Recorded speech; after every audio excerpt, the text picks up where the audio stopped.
Et nous sommes en direct au téléphone avec Ricardo Dugulin depuis Bruxelles. Bonsoir Ricardo Dugulin, vous êtes analyste au cabinet Drum Cusack. Vous avez beaucoup travaillé sur le risque terroriste.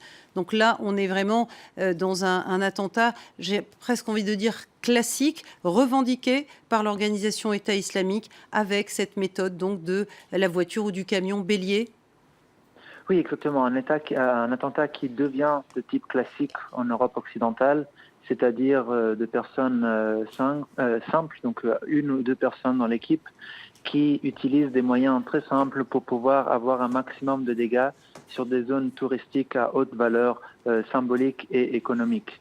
Le fait que l'État islamique ait revendiqué cette attaque de manière très rapide indique qu'il y a un certain type de communication entre les personnes qui ont revendiqué l'attaque et les personnes qui l'ont effectuée. C'est-à-dire que cette attaque-là, à différence d'autres qui ont eu lieu, notamment en Angleterre par exemple, cette attaque-là, il aurait eu plus de coordination entre différentes cellules. Et donc c'est probablement pour ça que la police espagnole est en train de conduire un large nombre d'opérations dans la région de Barcelone en ce moment. Et probablement on verra ce type d'opération s'expandre en Espagne dans les prochains jours. C'est pour pouvoir justement se rendre compte si cette cellule est plus large et si elle avait d'autres plans d'opération. Alors cette revendication de l'organisation État islamique, est-ce que c'est une façon aussi de faire oublier les défaites militaires qui se produisent en ce moment même en Irak, en Syrie? L'organisation État islamique, elle est défaite sur le terrain par les armées occidentales et les armées arabes qui s'allient donc contre cette organisation. Est-ce que c'est aussi une façon finalement de dire nous sommes toujours là et nous gardons la main sur la terreur? Oui, certainement. Ça, c'est un but qui a été dit de manière indirecte, même par les dirigeants de l'État islamique.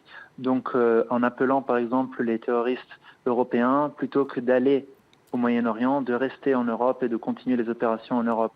Donc, ces attaques-là, qui ont eu lieu de manière croissante dans certains pays européens, sont une manière de la part de l'organisation de l'État islamique de maintenir une main sur cette propagande et de continuer le recrutement dans des zones que l'organisation considère comme des zones de combat primordiales.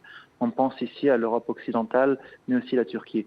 Et on voit que le nombre de islamistes radicaux est en train d'augmenter, le nombre de suspects est en train d'augmenter dans des pays comme la France, l'Allemagne et la Belgique. Et donc ce risque de terrorisme importé en Europe est un risque qui va définir la situation sécuritaire en Europe occidentale dans les années à venir. Et pourquoi l'Espagne ce soir? Est-ce qu'à votre avis, cette cible-là a un sens particulier? L'Espagne en soi, comme l'a dit votre correspondante, a un sens politique et idéologique fort pour l'État islamique du point de vue de la présence islamique au Moyen-Âge en Espagne. Donc ça, c'est le côté idéologique. Du point de vue tactique et stratégique actuel, le point, c'est toujours de frapper des cibles économiques et touristiques à forte valeur ajoutée. Et donc, nous l'avons vu à Paris sur les Champs-Élysées ou à l'aéroport de Bruxelles. Donc, l'idée, c'est toujours de vraiment essayer de blesser le plus possible l'économie d'un pays et dans le sens de toucher le centre-ville de Barcelone en pleine saison estivale. Ça va complètement dans ce sens-là. Merci beaucoup, Ricardo Dugulin. Je rappelle que vous êtes donc analyste du risque terroriste au cabinet Drum Cusack. Et tout de suite, je vous propose d'écouter